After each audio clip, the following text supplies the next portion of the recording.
Rodrigo de Loredo y el equipo completo, está Hugo Machiavelli y Silvina Martínez. ¿Cómo están? ¿Cómo estás, Hugo? Bien, muchísima información, viste lo que vos decías, el gobierno está ya posteando, agradeciendo al gobierno norteamericano y a Marco Rubio como secretario de Estado por la extracción de los 5 venezolanos, ahí vemos el comunicado oficial, esto acaba de ocurrir.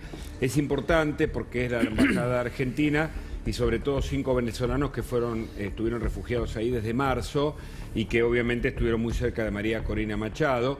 Al final del comunicado, en donde el presidente agradece a los involucrados, especialmente el secretario de Estado de los Estados Unidos, Marco Rubio, se habla de Nahuel Gallo, fíjate. Asimismo, seguiremos trabajando fuertemente en cooperación con nuestros aliados para lograr la liberación del gendarme argentino Nahuel Gallo. Esto es importante, ¿eh? Sí, viste que no se sabe dónde está. Sí. ¿Te acordás que hubo una muestra de vida hace algún tiempo? Algunos dicen que puede estar en el helicoide, allí se denunciaron torturas, pero bueno, este es un dato importante que involucra, por supuesto, ahí está, los liberados, todas personas que un golpe a la dictadura de Maduro, ¿no? Claramente. Y una cooperación, en este caso, del gobierno norteamericano, que en el caso de Trump se lo veía como, bueno, como un poco reticente por algunas señales que había mandado. María Corina Machado estaba siempre esperanzada de que finalmente la administración Trump fuera contundente con esta dictadura.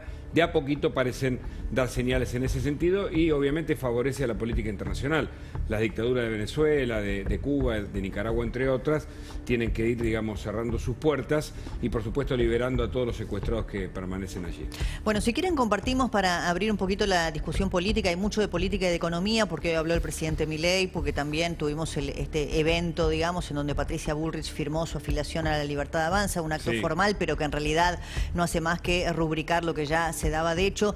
¿Tenemos eso, esas declaraciones? Dale, las vemos, las de Patricia Bullrich. Yo no me quiero pelear con el PRO ha hecho muchos cambios en la ciudad, pero hay momentos en los que los proyectos se agotan. Yo peleé adentro de Juntos por el Cambio y gané las PASO. Y gané las PASO porque yo tenía un proyecto de cambio de verdad. No era cambiar algo para que nada cambie. Y por eso gané.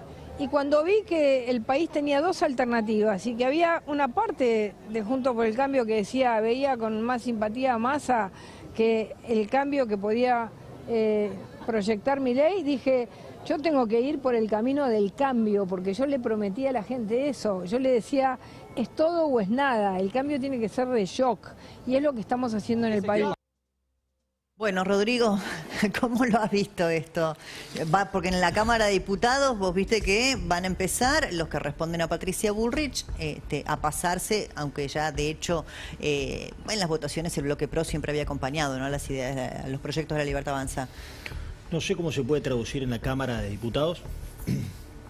Era un poco previsible esto, algunos pueden decir podría haber pasado antes. No me meto en internas demasiado, tenemos las nuestras, digamos. Pero se dice de Patricia también varias cosas, como que ha pasado en su trayectoria por muchos partidos políticos, que puede ser una descripción, pero la verdad que uno observa también, evidentemente, Patricia Bullrich es una persona que tiene una identidad muy nítida. Sí. Vinculada a peleas contra mafias, vinculada a coraje en la decisión en la batalla con la seguridad y en toda su trayectoria política, incluso cuando han estado en distintos lugares, siempre ha estado por la identidad que conserva. Entonces me parece que hay una línea de coherencia. También es, tengo que decirlo, me parece que es de las mejores funcionarias que tiene el gobierno nacional. Y se lo demuestra claramente con resultados, porque ha logrado en muy poco tiempo algo que nos habíamos acostumbrado y naturalizado y nos parecía ya que había que convivir con eso, que era este asedio permanente de marchas y de toma de la calle, y lo ha logrado despejar en tiempo récord. También ha recuperado, digamos, prestigio en la autoridad de las fuerzas de seguridad, que era una lesión cultural que tenía la Argentina, muchas veces por lo actitudinal, por su discurso, por su simbología, pero se está logrando, yo creo que eso se observa en los distintos distritos. La verdad que también ha conseguido resultados parlamentarios, ella particularmente, porque salió reincidencia, reiterancia, juicio en ausencia. Hoy tuvieron el dictamen para... Y hoy sacamos un dictamen con la baja edad de imputabilidad. Sí. Entonces, me parece que es una figura muy destacable del gobierno. Sus internas, bueno, yo la verdad las lamento. Entonces, soy muy sincero y estoy muy preocupado por la elección de Ciudad de Buenos Aires. No entiendo qué nos pasa, si son nuestros egos, errores de uno, responsabilidades de otro, exageraciones del que sea, pero objetivamente veo que nos fragmentamos y una opción que es una expresión del peronismo distribucionista, que es la que nos trajo acá como país, Claro. está muy competitiva en la ciudad. No Sí, me que gusta en realidad- llevarlo a los nombres de obra, pero puede incluso ganar. Sí, y sí, si la gana, competitividad o el número es más o menos el que estuvo históricamente. El problema es la fragmentación de los hay demás. mucha fragmentación, eso a mí me preocupa, no me gusta. Cristian, perdón, no me ahí gusta, y lo- con eso te sí. cierro. Me parece que incluso si eso termina sucediendo el 18, no sé si eso genera un efecto de contagio en la provincia de Buenos Aires y esta desunión del peronismo se termina uniendo. Y esto no es un discurso ni ideológico ni contra las personas. Yo creo que en este gran desafío que es estabilizar la economía, es el gran desafío que lo está haciendo muy bien este gobierno, que le fueron agoreros de todo tipo porque le dijeron de todo y ahora hay que tener más humildad porque viene acertando en el dominio de un tema en el cual muchos hablan pero pocos muestran resultados. En ese gran desafío, que se observe la posibilidad del regreso de lo anterior, nos produce un gravamen muy importante. Es un agente económico de, che, bueno, al final, ¿cómo es la historia en Argentina? ¿Volvieron reglas de juego pro mercado aperturista, voy a arriesgar, me voy a invertir? ¿O dentro de 2 años vuelve el sovietismo al que nos acostumbramos tiempo atrás? Eso es lo que me preocupa de toda esta discusión en el Esto Ciudad es de Buenos Aires. clave, porque también acá tenemos 2 economistas, ¿no? Como Ramiro Castiñeira, también David Miazo. Ramiro, ¿Qué tal? ¿qué tal? ¿Cómo estás? Buenas noches. La estabilidad política la miran también los inversores. A ver, lo que está viviendo Argentina desde la irrupción de Javier Milei es un reordenamiento ideológico. En los países desarrollados es muy claro 2 grandes ejes ideológicos, ¿no? Tenés los republicanos y los socialdemócratas. Y en consecuencia siempre viven en una alternancia incluso, donde a veces te gobierna un socialdemócrata, a veces te gobierna un republicano. En los países emergentes en particular, y ni que hablar Argentina, era una monogamia, era una endogamia directamente de toda socialdemocracia. Es decir, todos se pelean a ver quién es la representación de la centroizquierda, si querés definirlo de alguna manera. Y en consecuencia, la aparición, la irrupción de finalmente un partido que claramente es liberal, claramente es republicano, está reordenando la política en Argentina. Y la está reordenando porque ya sabemos que cuando es solo socialdemocracia, y estoy siendo muy ligero con el concepto, si querés, cuando es todo centro-izquierda, evidentemente no existe un país que le haya ido bien. Cuando los países se ordenan políticamente y encuentran un equilibrio entre la socialdemocracia y una cultura más republicana, hay evidencia empírica y hay por lo menos 70 países, y de ellos 70 países hay 50 que son países desarrollados que logran un equilibrio político que logra finalmente un logro económico. Te corro lo ideológico para ir a algunos temas concretos de la economía que hoy están sobre la mesa, que los expuso incluso el presidente Milei y el ministro Caputo en las horas previas, que es el tema de los dólares, ¿no? Sí. De los dólares en el colchón y de la discusión si eso efectivamente va a poder entrar en el sistema, a través de qué normativa no lo sabemos. Sí. Vos sé que A tenés ver. diálogo con gente cercana o gente del gobierno. ¿Cómo se puede instrumentar? Primero el concepto, ¿y por qué? Argentina vivió una tragedia inflacionaria. Nosotros pasamos del 1 a 1 en los 90 al 1000 a 1 en la actualidad y un poco más también. Es decir, Argentina le sumó en estas 2 décadas 3 ceros a la moneda.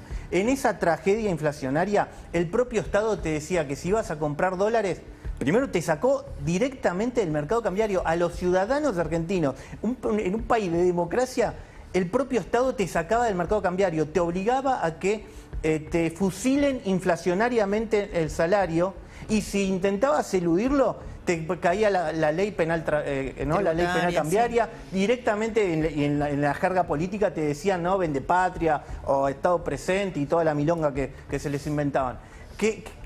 ¿A qué punto voy? Por suerte y gracias a Dios, como se está equilibrando las cuentas públicas, se apagó la maquinita, empieza a alejarse y empieza a quedar atrás toda la tragedia inflacionaria que vivimos. De hecho, ya hay proyecciones de, si no es un año, en 1 año y medio, Argentina vuelve a un dígito de inflación anual. Y no es un análisis optimista, es finalmente se apagó la maquinita, la inflación va a morir seguro en Argentina. O sea, la inflación es un fenómeno monetario, quedará demostrado definitivamente. Y por lo tanto, y cierro con esto, dado ese diagnóstico donde los argentinos, al margen de la opinión del Estado, intentaron esconderse de la tragedia inflacionaria del dólar, y claro, como no había canal legal para hacerlo, muchísimos argentinos tienen los dólares directamente de manera ilegal. Primer punto, obviamente son héroes todos los que ahorraron en dólares. Primer punto, comprar dólares en Argentina es un derecho humano. Y segundo punto, los que compraron y hicieron usufructo de su derecho humano, directamente son héroes, porque evitaron financiar el socialismo con su salario. Ahora, todo eso está muy bien. Ahora, la pregunta es, y no sé si tenés información al respecto, y también se lo pregunto a Rodrigo como diputado, porque el gobierno dijo, al Congreso no vamos a ir, porque ya hay una ley de blanqueo que fue aprobada, sería con las minorías parlamentarias que tiene otra vez un tema engorroso y largo. Vamos a buscar normativas vía ARCA o vía alguna medida que el propio Ejecutivo pueda tomar, o el Banco Central, para que esos dólares vayan al sistema. Ahora, ¿con qué nivel de confianza, no? Porque, viste cómo es, incluso por una ley, durante el gobierno de Macri, el blanqueo había sido por ley, después vino Alberto y cambió las reglas del juego. Se entiende muy bien y obviamente no hay que abrirle el canal en esta situación, ¿no? Al terrorismo, a la venta de drogas, que intenten blanquear por ese canal. Es claramente que no. Pero Argentina vivió una situación anómala donde el propio Estado te decía que era ilegal comprar divisas. Entonces, acá se necesita un tabula rasa directamente de que, muchachos, acá hubo una inflación que fueron 3 ceros a la moneda, muchísimos compraron dólares, todos de manera ilegal porque el Estado te decía que era ilegal, como te lo dicen en Cuba. En Cuba también es ilegal comprar divisas, en Venezuela también es ilegal comprar divisas, en muchísimos regímenes totalitarios es ilegal comprar divisas. Y Argentina, siendo una democracia, el propio Estado nos decía que era ilegal comprar divisas. Bueno, tabula rasa, que el que compró dólares usó su derecho humano y es un héroe de la patria. ¿Alcanza los incentivos para que la gente vuelque sus dólares? Si querés también le preguntamos a David y a Rodrigo. Porque este es el tema. Todos estamos de acuerdo que la Argentina se refugiaba en el dólar porque no creía en el peso, no creía en el plan económico. Ahora supuestamente hay un programa y hay incentivos suficientes para que la gente saque esos dólares. ¿Qué pensás? Bueno, los tenemos que ver cuáles son los incentivos, cuáles van a ser las medidas. Lo cierto es que por ahora el argentino, también como consecuencia de mucho de lo que acaba de decir Ramiro, tiene la cabeza dividida en dos, ¿no? Ahorro en dólares, transacción en pesos.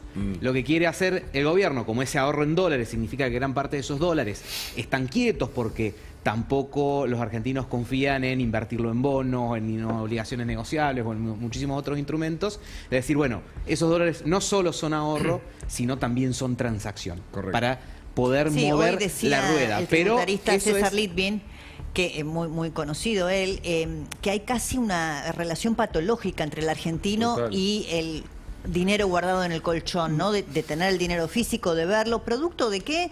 Yo digo, esa patología está fundada de la desconfianza, de la historia argentina, de los cepos, ¿no? De las previsiones. Sí, primero, yo no sé si comparto esas categorías que son creativas de derecho humano, de héroes o de revoluciones, pero sí creo que es muy acertada la medida, muy acertada.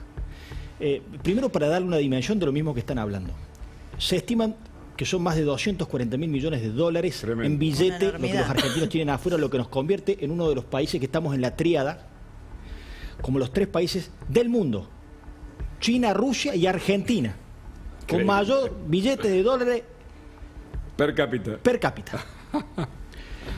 Segundo, que entonces todo plan económico tiene el inmenso desafío. Cuando se habla de fuga y que se cree que la fuga siempre está reducida a esta cuestión, que también las hay, digamos, sofisticada de las Islas Canarias o no sé qué, en realidad la fuga tiene esta cara, que son las personas que terminó ahorrando, comprando el billete en dólar como refugio del capital de su ahorro. Entonces, todo plan económico tiene el inmenso desafío de dinamizar la economía, haciendo que todos esos fondos vuelvan a circular en el mercado cambiario, en el mercado de la economía argentina. Pero quiero decir 2 cosas porque veo dónde se pone el foco. Primero, desmentir que todo aquel que tiene esos dólares los haya obtenido hijo de una tarea ilegal o espuria, porque en realidad la gran mayoría de esta escala de ahorrista que le toca ahora, y distinto es los grandes blanqueos, ya vamos a hablar de eso, pero de esta escala son gente que ha ganado la plata formalmente, pagando todos los tributos, pagando todos los impuestos, tiene un pequeño ahorro, sector medio, y dice: este ahorro se me ha desvalorizado y compro dólares. Recién ahí se pasó a la informalidad de tener un dólar en refugio de su capital, pero la hizo laburando. Tercero, ¿cómo es la historia en este país? Entonces, nosotros tuvimos un exitoso blanqueo con Mauricio Macri, el mejor de todos. 100.000 millones de dólares vinieron a Argentina. Pero de grandes operadores, también necesario. El exitoso blanqueo de Javier Milei, que creo que fueron 30.000 millones de dólares que vinieron, eso generalmente tuvo como destinatario grandes empresas que tienen otros mecanismos. Esta es una salida justamente para los sectores medios, que tienen 10.000, 20.000, 50.000 dólares, pero que además en los blanqueos, vos cuando venís, para incentivarte a que blanquees esos dólares, te condonan impuestos para hacia adelante. En cambio acá, dice llanamente, está diciendo una vez que lo incorporaste al mercado formal, ya pasaste a pagar el IVA, si tenés una ganancia pasás a pagar la ganancia. Entonces, me parece que una decisión audaz, creativa y necesaria, que además no es cierto que recaiga a evasores, habrá algún caso, pero como es la historia. Entonces puede hacer blanqueo para los grandes capitales, a los tipos que fueron grandes fortunas, porque tiene una explicación. Toda moratoria y todo blanqueo tiene un conflicto con una ética. Claro que sí. Y todo gobierno viene y dice tiene que hacer tabula rasa. Bueno, pero si siempre hacemos tabula rasa con grandes operadores económicos que siempre se la rebuscan para pagar menos impuestos y al final los impuestos siempre recaen en los sectores medios, una vez que la pared mea al perro, como dicen en Córdoba, y que pueda una persona que laburó toda su vida, que tiene sus 30.000 dólares ahorrados y que son fruto de su trabajo por el cual pagó unos impuestos pesadísimos en la Argentina, que los puede ir a gastar y le sirve a la economía, le sirve a la marcha del plan económico y le sirve a ese ciudadano. Denme un segundito, porque ahora también le quiero preguntar a Cristian por el dato político de hoy, ¿no? Hubo mucho cuestionamientos de sectores del PRO, Patricia Bullrich.